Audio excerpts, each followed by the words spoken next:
Golden Opportunities is paid for by Elder Productions. Hello, I'm Lori Steiner. Welcome to Golden Opportunities. Today, happy birthday, Social Security!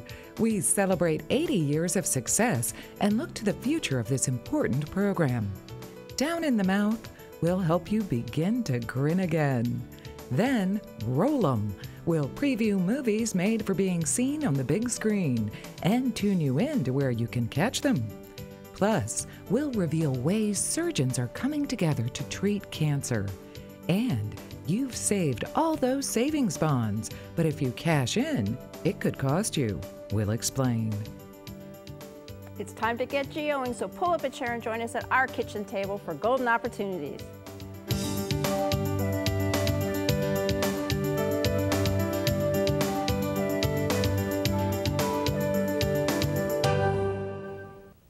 Most of us can't remember a time when there wasn't Social Security. This month it celebrates 80 years of action, and Brandon Smith is here to help us reminisce about its humble beginnings. Brandon is a public affairs specialist with the Social Security Administration. Welcome back to the show. It's a pleasure to be here. So what is the official birth date of Social Security? President Franklin Delano Roosevelt signed the Social Security Act on August 14th, 1935. We didn't have any staff. There was no budget at the time.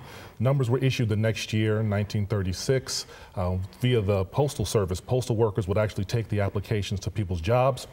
You'd fill it out, and they would pick it back up. By that time, we had about 2,000 employees that were helping to issue numbers for 26 million workers. Wow, a lot of people then, even then. Yes. So when did the program actually go into effect? Well, benefits started to be paid in January of 1937.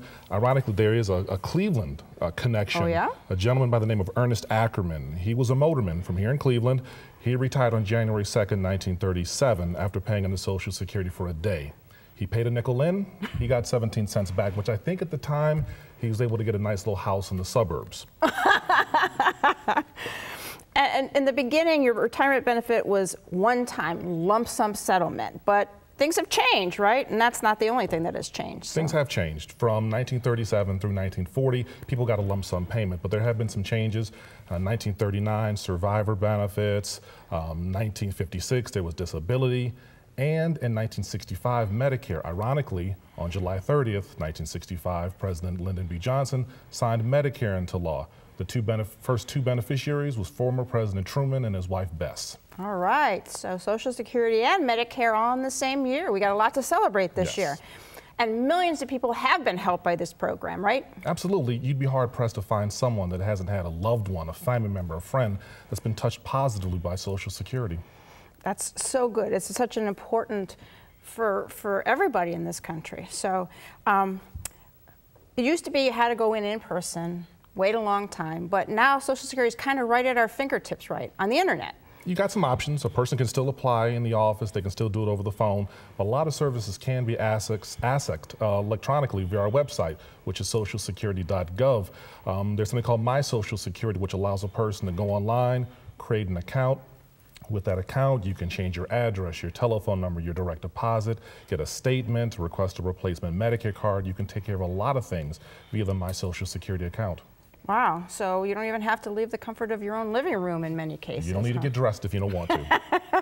So are the offices doing anything special this year to celebrate this big anniversary, the 80th anniversary? Well, one of the reasons we're here is to celebrate it, so hopefully people will take heed of that. They'll go to our website, socialsecurity.gov. They'll check out the history page. We've got a lot of humorous videos and anecdotes and trivia questions about Social Security's history. Okay. All right. Sounds great.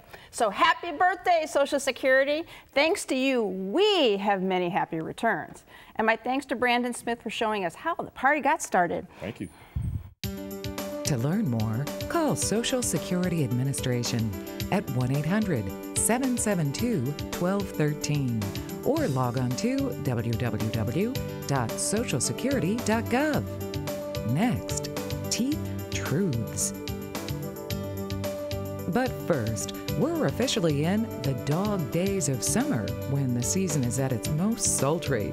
But why do canines get the credit for this sky-high heat? We'll reveal why they have a starring role in turning up the temperature when we return. Hilltop Village Apartments is retirement living at its best. Residents enjoy a wide variety of activities and living services with all large first-floor apartments, private screened-in patios with beautiful park views, daily dining room meals, free laundry facilities, 24-hour staff, and so much more. Enjoy safe, comfortable independence at a very affordable price. Call today for a tour and learn how you can get your first month's rent free. Hilltop Village Apartments, retirement living at its best. Your panting poodle does not determine the dog days of summer. A canine with a higher calling claims that fame. The ancient Romans ruled that Sirius, or the dog star, seemed to rise in the sky as the heat became heightened. From around July 3rd to August 11th, Sirius can supposedly be seen alongside the summer sun, and that's when we seem to suffer the searing heat. Doggone it. Overall, you have a healthy smile, but then your dentist tells you have a tooth that died. How can that be? And what does that really mean? Dentist Steve Marsh is here to show how your smile's life can go on even after a tooth might bite the dust. So welcome back to the show. Thanks, Lori. What exactly is a dead tooth? So a tooth, if a tooth dies, it means the nerve and blood vessels died. And though I use a lot of digital work in my office, I just thought I'd use this old school picture of a tooth. So the outer tooth is enamel, then dentin, and the pulp is the main nerve of the tooth. That's what this is. It's blood vessels, it's collagen, and it's a nerve. What happens is, and I'm going to rotate it, in this case you see decay that's reached the nerve, and when it reaches the nerve, it'll actually kill the nerve. And that's why dentists are so worried about taking care of decay before it gets beneath this layer. This is enamel, very hard, dentin is soft. If it gets to that, it can cause an abscess. You see the picture at the bottom, and that's what happens. The nerve dies, there's blood, there's necrosis goes on, and there's pressure at the end of the tooth. And when you bite down, you say, oh my gosh, my tooth is killing. So it hurts. You've got some clue what's going on because it hurts. But if you make it through the pain, can you just sort of like let it go and let the rest of the teeth do their thing? Well, I have to tell you, Larry, some people do, but what happens is sometimes you have this intense pain, and given some time, maybe an antibiotic, it seems to go away. Generally, it means the nerve has died all the way. And sometimes you'll then get a swelling. It can be a week, a month, a year later. And that's the body trying to take care of this increasing infection, and it literally pushes out through the tissues. What do you do at that point? Well, that's when you do a root canal. And you always hear, first of all, the name root canal, it creates problems just by the name. Shivers. Shivers. But what it means is, and I showed you the picture of the tooth, what happens is you actually denerve the tooth right into that canal where the pulp is. It's removed. And then it's filled in with a material called gutta percha and some cement. So you still have a tooth that functions well, can do very well. It does become brittle, and it can become dark. In this picture, the picture on the left is the before. There's some of the digital x-rays we have in our office. And the one on the right, if you look at the tooth, the large tooth, that's the molar. On the picture on the right, if you look very closely, you'll see a darkening at the back root. That's all the way to the right. That's how the dentist can see that an abscess is forming. It literally eats away at the bone. So that's when a tooth has to have a root canal. Okay, so you've got some pictures to show before and afters, huh? Yeah, and this is a young woman who was 32, and she had fallen. Often it's from sports. It can be falling off a bicycle. She fell off a bicycle. You can see the front two teeth turn very dark. That's one of the issues that I mentioned. And so we came back, we did some bleaching of her teeth, and then actually put 4 porcelain veneers on to give her a beautiful smile. Oftentimes we do this internal bleaching. It's not very stable, so that's when we go ahead and put veneers on a tooth. Okay. Do teeth have to actually come out with a root canal? No, they don't. We try to keep them in. That's and great. Here's a patient who had worn down his teeth, sleep apnea. He had root canals, and Lori, it shows during, you can see where I've built the teeth up. After the root canal was done and the nerve was taken out in the blood vessels, we then put a ceramic post in each of those teeth, actually 6 teeth, and then built them up with a composite material. And then on top of those, we then came in and gave him this smile. You can see the lowers have not been touched yet. He wanted very white, very bright. He had suffered all those years. And I will also tell you that following treatment, we put him on a sleep device to help with the sleep apnea, so he didn't wear these teeth down. He didn't grind those back down, right? Because, yeah. And so what else do we do when we lose a tooth? This is a young girl, 22 years old, a nurse, broken a tooth, had a root canal. Sometimes root canals take care of the problem. Oftentimes they don't. And if the tooth then responds with more pain or more fracturing, the tooth had to be taken out. In this case, she was young enough where we were able to do it in implant. She had a lot of good bone. There's the during picture where we put the implant post in, and we subsequently have a finished result. An amazing result. Right. So again, here we did the implant post and crown, and then did some porcelain veneers and whitening on her lowers to give her that beautiful smile. So we try to avoid root canals in the first place, but if it happens with the nerve dies, there's a way to work with it and combat that. You can still do something. So a dead tooth is not the death of your smile. With the right treatment, you can give that tooth a new life and have a lively smile for years to come. To find out more, give Steve a call. His number's next. See what Dr. Stephen Marsh can do for your smile by calling 440-461-1003 or visit www.clevelandsmiles.com. Next, just the ticket. Looking for places to go, things to do? Welcome to our community calendar. The Civil War returns through a reenactment at Hale Farm and Village August 7th through the 9th. Join in boot camp with the cavalry. Say hello to soldiers and civilians, and be prepared for President Lincoln to pop up. To sign up for more details, call 330-666-3711, extension 1720, or log on to www.wrhs.org.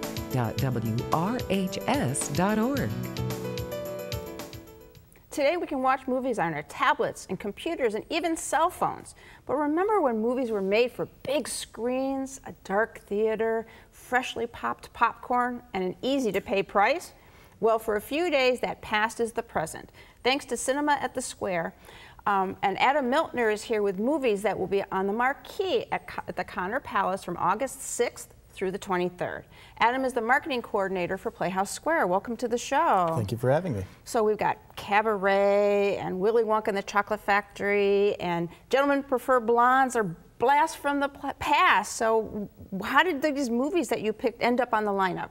There's a lot of good titles this year on the series, and let me just say that it's really fun to put together the series. A few of us at Playhouse Square, we get together in a room, we brainstorm, we make our wish list of films. But there's some criteria that we use in keeping in with the theme of classic and nostalgic. A film has to be 25 years old in order to be, or older to be on the series.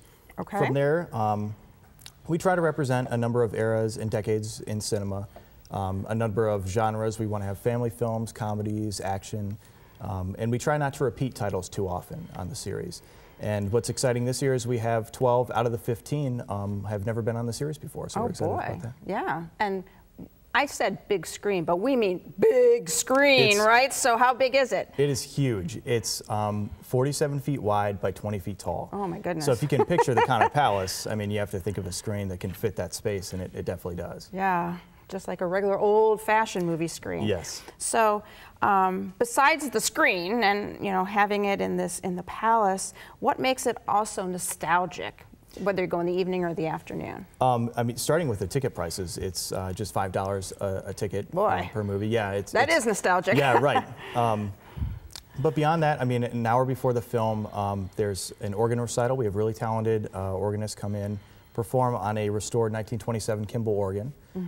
We have pre-show shorts before each of the films, so instead of a movie trailer like you'd see in a normal theater, there's old cartoons and things from way back in the day that kind of complete that nostalgic experience for people. Feeling of being in the, because you can't advertise new movies, that wouldn't be right in this kind of a scenario. Popcorn, candy, full bar. It's a full fun bar. time. Well, Right, that would make it even better. I know. All right, so what did I think you said? 15 movies. So let's take a look at the list. And what are your particular favorites? I'm really excited to see Clue. I haven't seen that in a long time, and I think when I saw it last, probably a lot of the jokes went over my head a little bit. So it's been enough time for me to see it, and I'll have a new appreciation for it. But there's a ton of films this year. From family films with The Never-Ending Story, the original Willy Wonka and the Chocolate Factory, The Land Before Time, the animated movie. Yeah, my kids grew up on that one. I grew up on that one too. I'm excited for that one.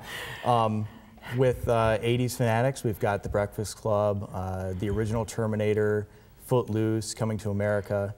And then we go even further back. We've got Cary Grant and Jimmy Stewart, Marilyn Monroe, and some films like Gentlemen Prefer Blondes, His Girl Friday, and State of the Union. So we've got a really good representation of a lot of different eras of cinema. Yeah, they sound great. So many films in so little time. These movies will make their magic from August 6th through the 23rd. For tickets, use the information that's coming up next. My thanks to Adam Miltner for a perfect preview of Cinema at the Square. Thank you. To find out more about Cinema at the Square, call Playhouse Square at 216-241-6000 or click to www.playhousesquare.org/cinema. Next, searching for the best cancer surgery. It's time to get up and go, an exercise minute on golden opportunities.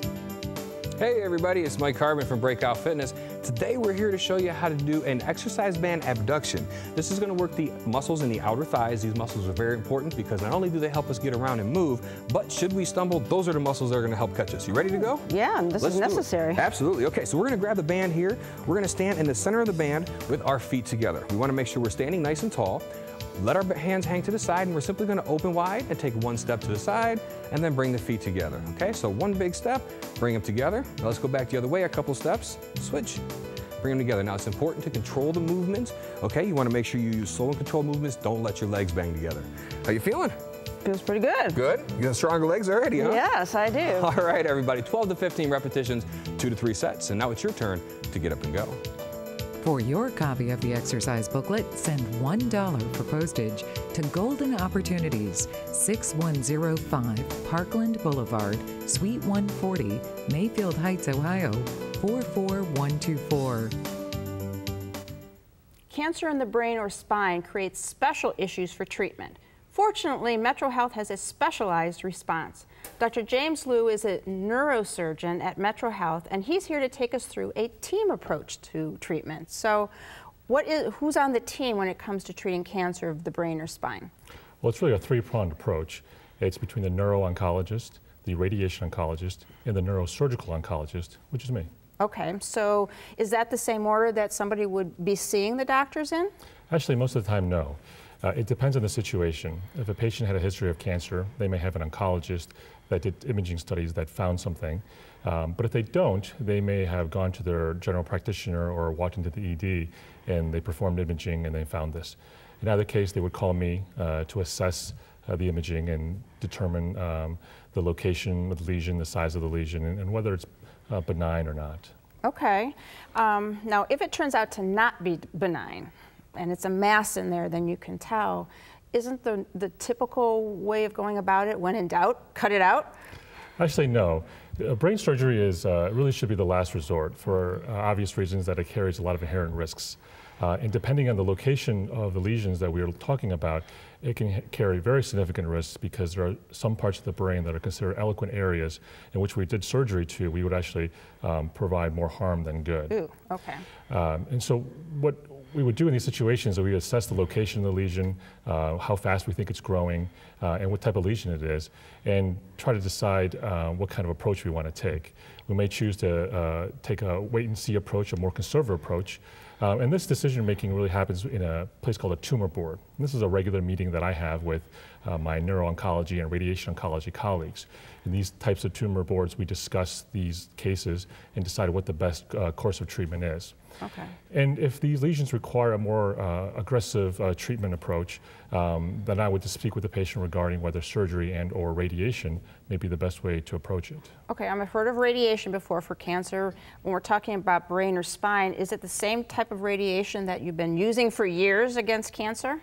Well, the conventional radiation that you think about is still available and still can be very effective, but there's actually a newer form of radiation, relatively newer, called stereotactic radiosurgery. And like the name implies, it's a focused type of radiation to a very specific area that allows for a high beam of radiation to a small area.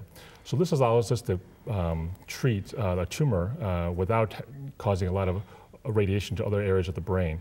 Can be very effective against certain types of tumors, and also have a lower side effect profiles compared to conventional radiation. Because it's a focused beam and less radiation gets everywhere else. Exactly. Okay, so if it's radiosurgery, then you as a surgeon, you're the one holding the radiation equipment? No.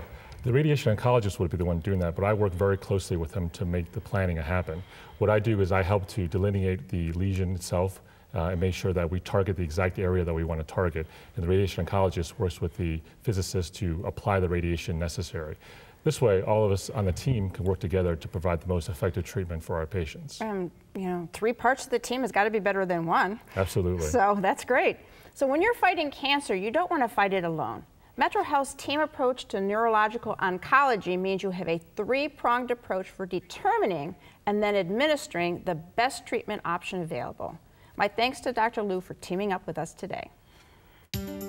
For more information, call MetroHealth at 216-778-7800 or visit their website, www.metrohealth.org. Next, the smart way to surrender your savings bonds.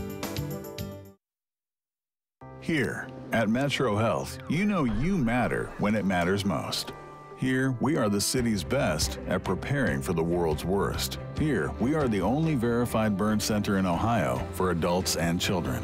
Here, you'll find exceptional clinicians with extraordinary hearts. So the work we do here at MetroHealth makes an impact here, out here, and right here. MetroHealth, we're here for you, for all of you. Did you miss a phone number or website? Then here's your second chance, because we're going to list all of that information again. Then we'll be back to save you from losing money on your savings bonds.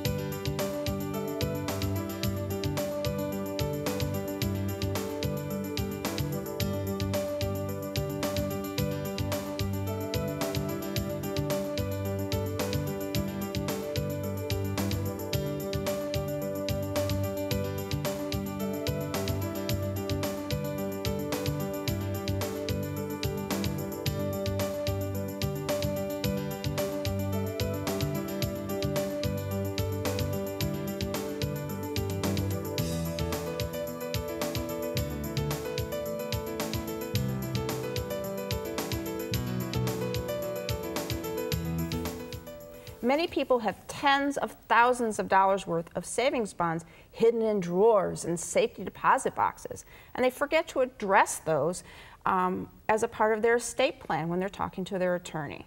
Here to discuss some of the estate and tax planning you need to think about with savings bonds is my law partner, Michael Solomon. Hi, Lori. Hey there, Mike. So do you need to have something special in your estate planning when you're dealing with bonds like EE bonds and I bonds? Well, you should. What happens many times is people, they use savings bonds as a major savings tool, but when they sit down with their lawyer, they forget to mention it completely. So if you don't do any planning at all, you could end up having to do a lot of extra paperwork when you pass away to handle those bonds.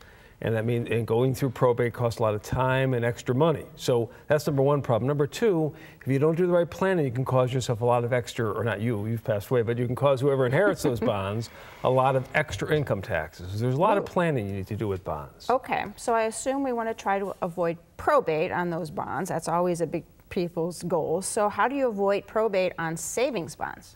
Well, you can avoid probate by the savings bonds by titling them, let's say, in a joint and survivor ownership, or a payable on death beneficiary. Now, the joint and survivor, let's say on your death, it goes to the survivor, payable on death goes to the beneficiary. I advise be very careful when you put bonds in a joint and survivor ownership format. maybe a husband and wife is fine, but don't necessarily do it with your kids, because who's ever on that bond has a right to access that bond and cash it out even without your notice. So if you put your children on it and something bad happens, the child could cash that bond out. Right. So name them the beneficiary. That still avoids probate, and they'll inherit it. And there is a treasury form you can use to retitle the bonds in payable on death form or joint and survivor, or even in a trust if that's what you decide to do. Okay, just paperwork then. Just paperwork. All right, well that doesn't sound too bad, a lot better than the probate process. What if in the end you never did retitle your bonds?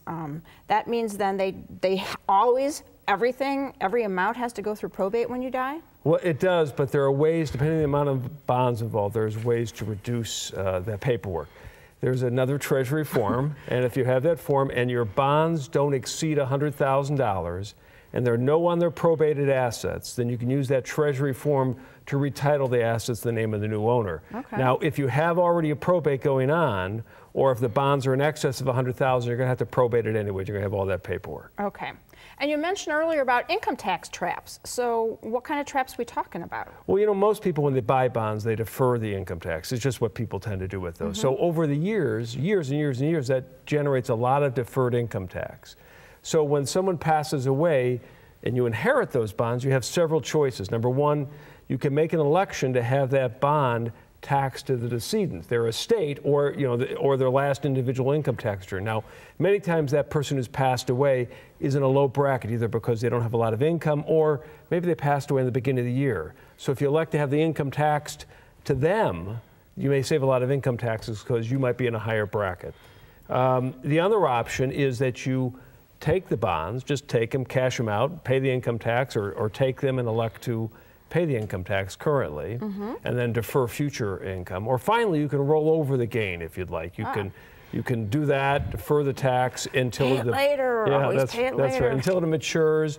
And as always, there's an IRS publication on everything, and there's an IRS publication. It's publication 550. And in a particular part of that publication, they have a really good description of all the different possibilities with bonds. So before you do anything, go online, get that form, or go to the library and get that booklet, and you can read up on the bonds. Okay, good information. There are over 55 million people who own savings bonds. After all these years of saving, make sure that you avoid costly mistakes when you pass them on to your heirs. If you have any questions, give Mike a call. The number's next. Call Solomon, Steiner, and Peck at 1-888-236-5173 for more information, or to schedule a speaker for your organization, or log on to www.ssnplaw.com. Thanks for joining us. On next week's show, we'll meet a man who is a shadow of his former self and learn how he wound up losing weight. Then you've inherited an IRA, but you have some IOUs. Can your creditors cash in? We'll relay recent rulings. But until next week, please remember to make the most of your golden opportunities. Would you like to join our kitchen conversation? All you have to do is call toll-free 1-877-765-1543 and leave us your question, name, and phone number. Or log on to www.golden.tv for all the latest information and show updates.